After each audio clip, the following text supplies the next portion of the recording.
Hello, my name is Coach J, and I'm a control freak. Welcome to episode 27 of the PepTalk Podcast. I'm your host, Coach J, a life coach in DFW, and yes, I'm a control freak, and I'm guessing that you are too. So let's fix it. But first, a quick question. Have you had your dose of pep today? No? Don't worry. I got you. Let's go.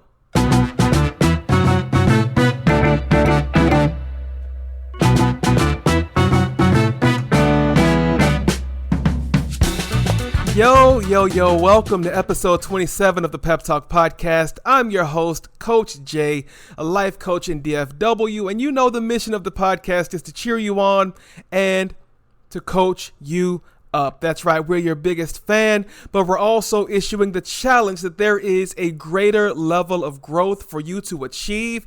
There are greater dreams for you to accomplish. There are greater lives for you to impact. And so, like I said in the opening, I'm a control freak, and I have recently had to come to the realization that I'm a control freak. See, for most of my life, I had convinced myself that I was just a go with the flow kind of person, that I took life as it came and I was flexible, not rigid, that I could take on anything that came my way.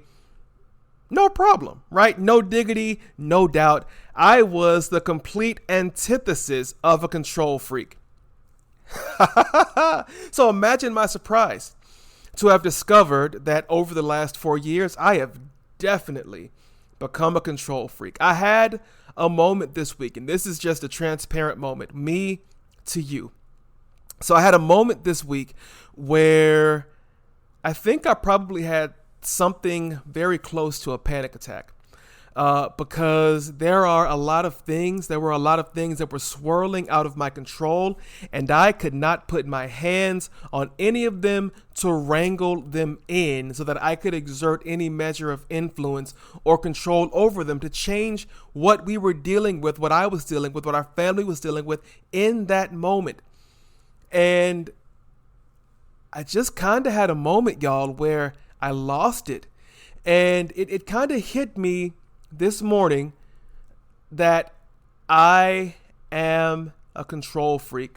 I want to control the things that I can, and sometimes even the things that I can't. And here's always been kind of my tension with this, right?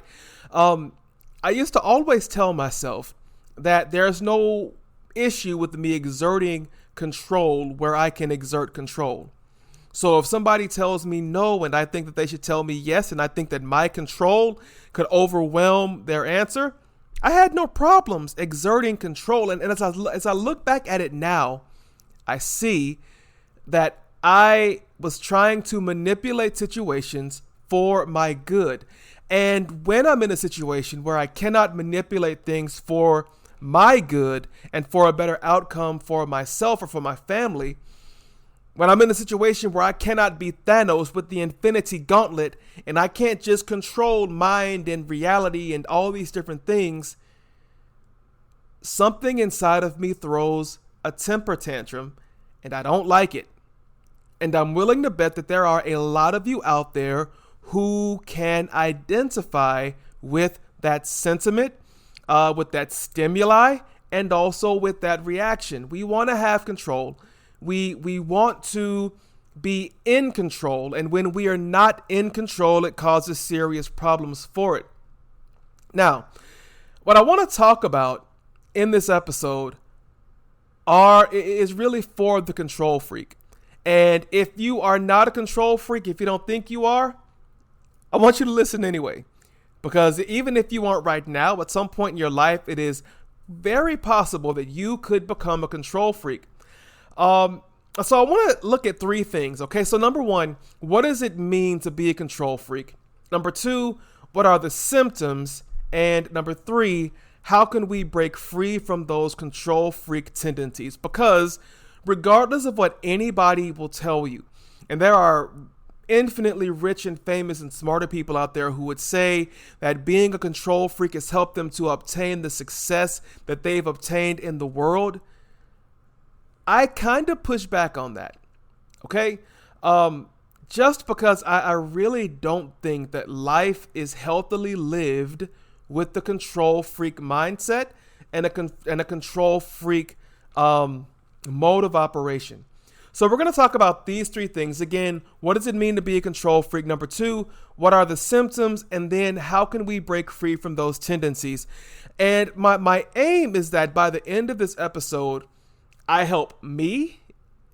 And I know that sounds selfish, but I wanted to help me, yes, but I also wanted to help you. So I want both of us, all of us, to be better leaving this episode than we are coming in. So again, y'all know I like to approach these as your one-on-one session with your life coach, this guy right here. And so let's get it cracking, shall we? Control freaks out there, say hooty hoo, hooty hoo. All right, so to truly understand what it means to be a control freak, we have to kind of dive into the depths of what this personality trait actually is. So we're going to explore the emotional aspects that drive control tendencies and how they impact individuals and their relationships. So I want you to imagine a situation where everything has to be just right. Like maybe it's you're married, your wedding ceremony, right? Maybe you're studying for a final and you want the optimal study situations. Every detail meticulously planned and executed. So this need for control often stems from underlying fears, anxieties, and insecurities. And it's important to recognize these emotions, to name them, right? To recognize them and to name them, to call them out, and then to understand their impact on our lives.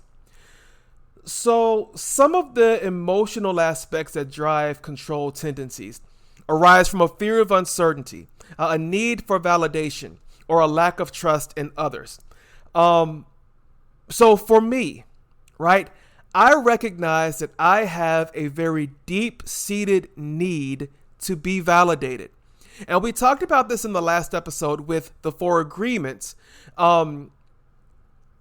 where we talked about, I think, don't make assumptions or don't take things personally, where we want to get our affirmation from outside rather than from inside.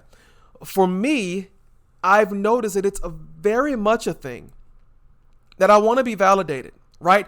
If I put something profound up, then it's nice for me to look and see the people are vibing with it. If I look at the stats for the podcast, it's nice to see if people are downloading and listening to the entire episode.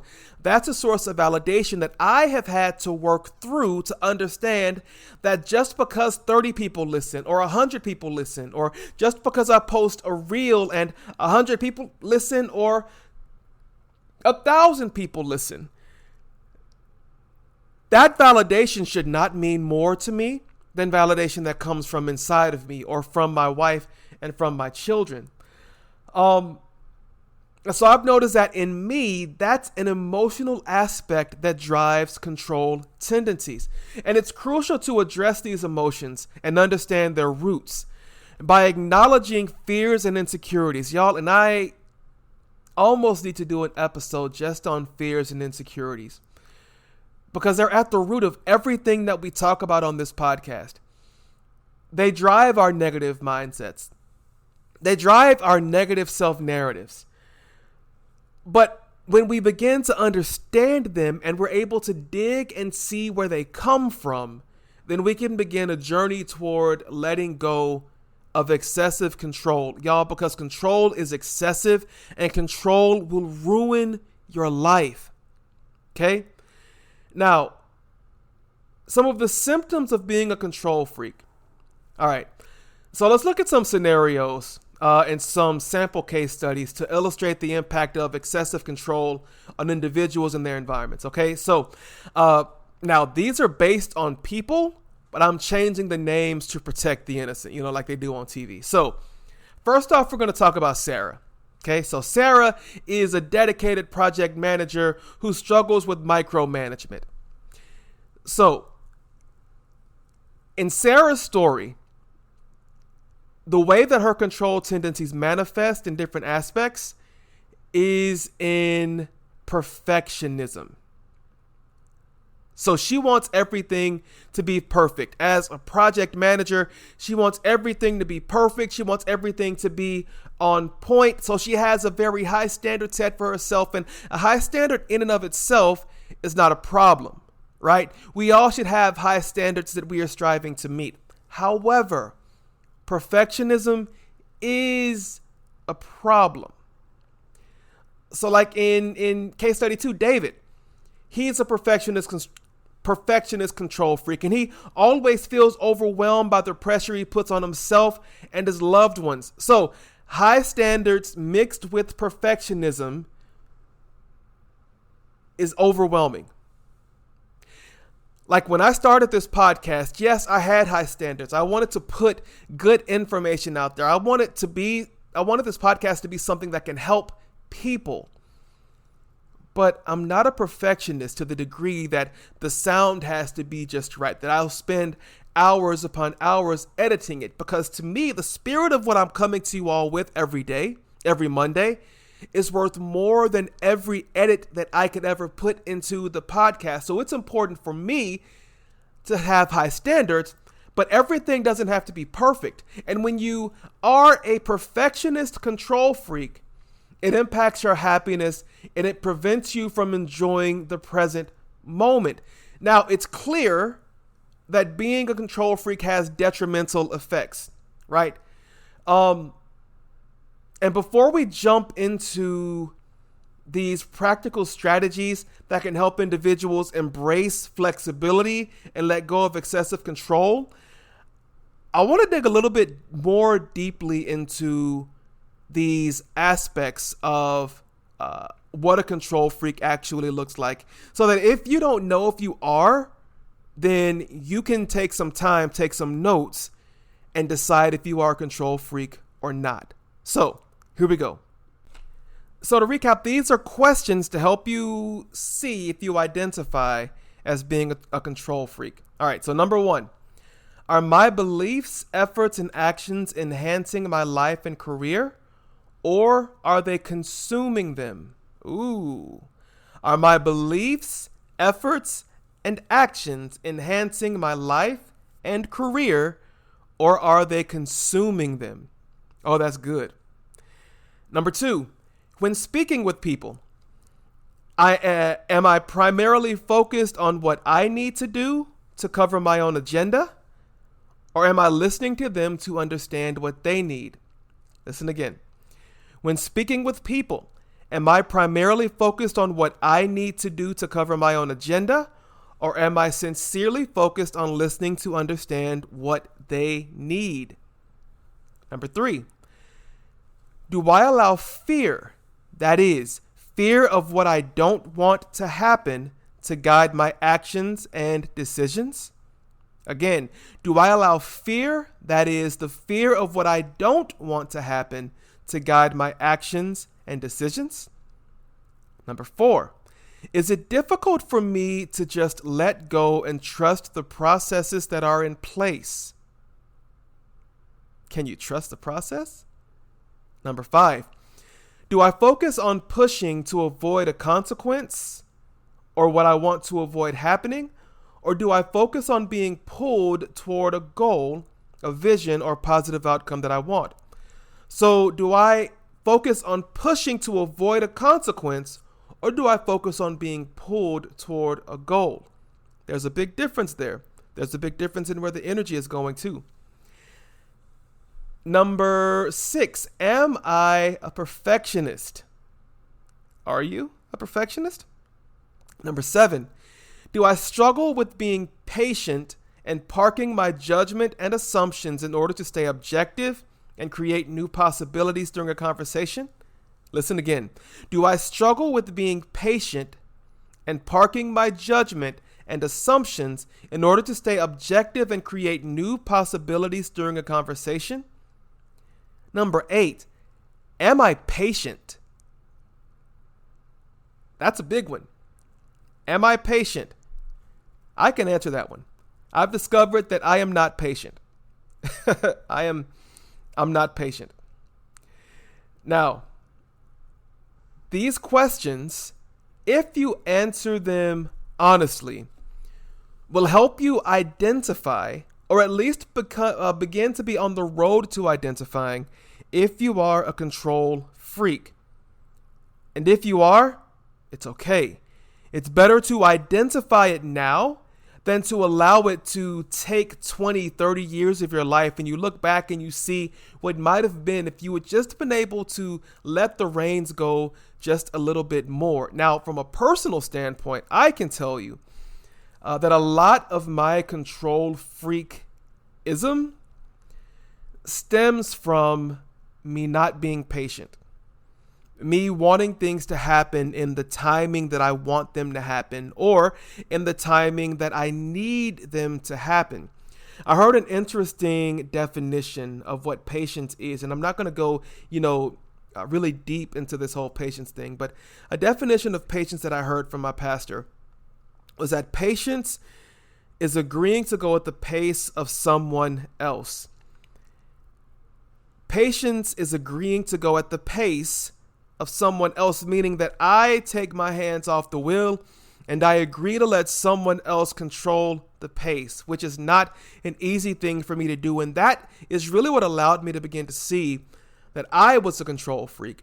And so if you have issues with patience, then maybe, just maybe, you might be a control freak as well.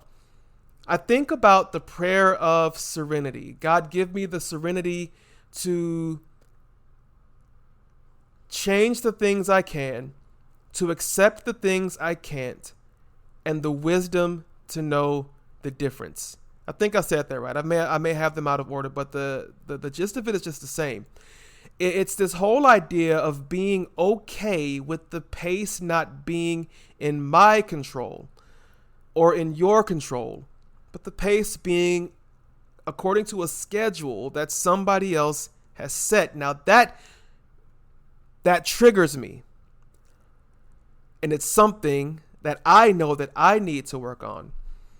But what part of the control freak spectrum do you need to work on? Now, let's look at some strategies to help you and me embrace flexibility and let go of this need for excessive control. All right. So tip number 1 is to identify your triggers and the underlying causes. So this is going to cause you to reflect on situations that trigger you. Things that trigger you, like for me, my impatience, that trigger our need for control. By doing this, we can gain insight into the emotions and the stimuli driving our behavior. Understanding the root helps us to address them effectively. Tip number 2, practice letting go. Start small by delegating tasks and inviting others' input. Allow other people into your bubble and take your hands off of the wheel. And this is big for my entrepreneurs out there. Y'all listen to me, my startup kings and queens. Y'all listen to me. It may be your idea, but it is not meant for you to accomplish alone. And the more that you try to do everything and be everything, the more you're going to end up actually hating your entrepreneurial startup journey. You have to practice letting go. And the sooner you're able to bring people into your circle, the sooner you're able to bring people into your cone of trust, your circle of trust, the more you will be able to relinquish your need for control and allow other people to come in and undergird you to help you do the very thing that you wish to do. And then tip number 3 is to embrace flexibility and adaptability. Y'all, life is going to life. And we know life is unpredictable. And when we try to control every outcome, it is exhausting and it is unhealthy. Studies have shown that it makes us sick. So we're going to explore the benefits of embracing flexibility now. and allowing for personal growth and nurturing healthy relationships. Now, breaking free from control tendencies is a journey that requires patience and self-compassion. We talk about self-compassion a lot. So I've noticed something in people that I've read about who have successfully overcome their control freak tendencies. So for one person, it looks like embracing vulnerability, and that comes through time and self-reflection. Grabbing a journal, right? And just journaling about what it feels like to be vulnerable in a situation where nothing is under your control, like the shaking of the hands, the stomach aches, the inability to sleep. Those are all triggers and tendencies that tell us that we have a need for control. But by understanding and embracing the vulnerability of it, it allows us to see the root of the fear and the insecurity and the lack of ability to trust and be surrounded by people who can help you, right? It's not easy, but it's worth it. And if I can have you walk away from anything from this conversation, it's that you are not going to be in control of everything. It's not, life is not meant to be that way.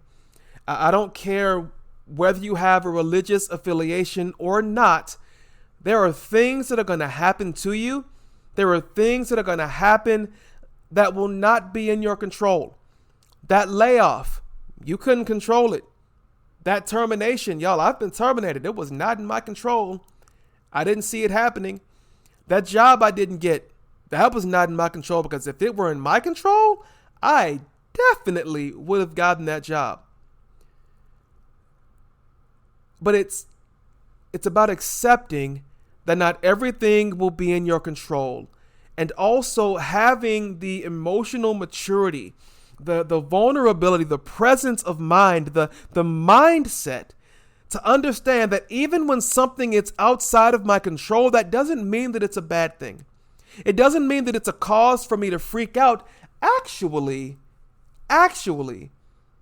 it presents a unique opportunity from me to either win or learn. Y'all, I don't believe in losing in life. And when things are outside of my control, we have to understand that we can either win while being out of control, while things are happening to us, or we can learn through that lack of control and get better.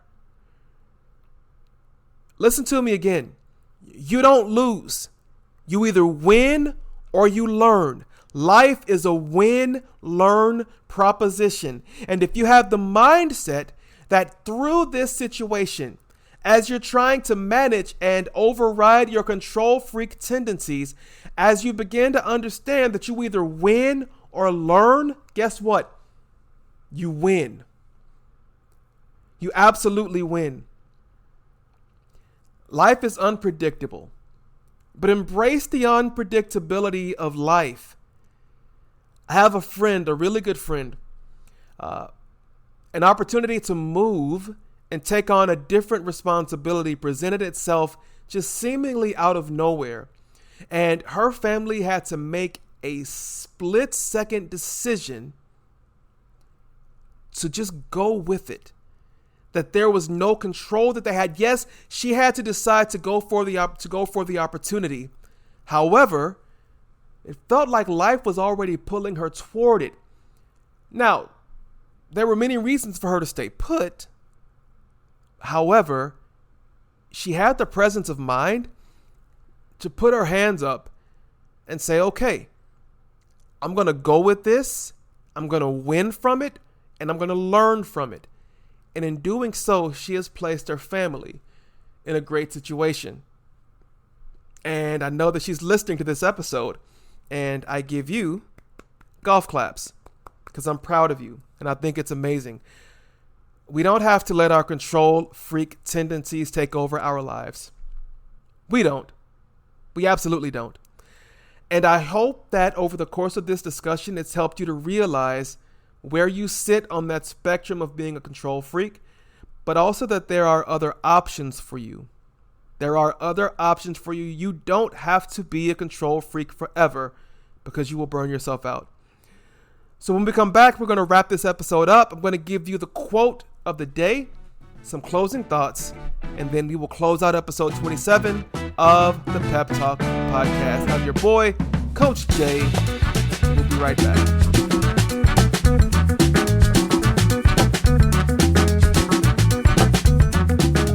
And we're back, episode 27 of the Pep Talk Podcast. We are talking about control freaks. We're calling out to the control freaks out there.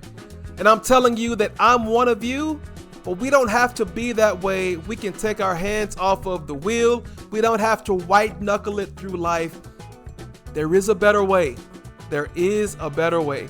And our quote of the day is from speaker and thought leader extraordinaire Brian Tracy. And you've heard it before, but I'm going to read it for you again. It says, "You cannot control what happens to you, but you can control your attitude toward what happens to you. And in that, you will be mastering change rather than allowing it to master you."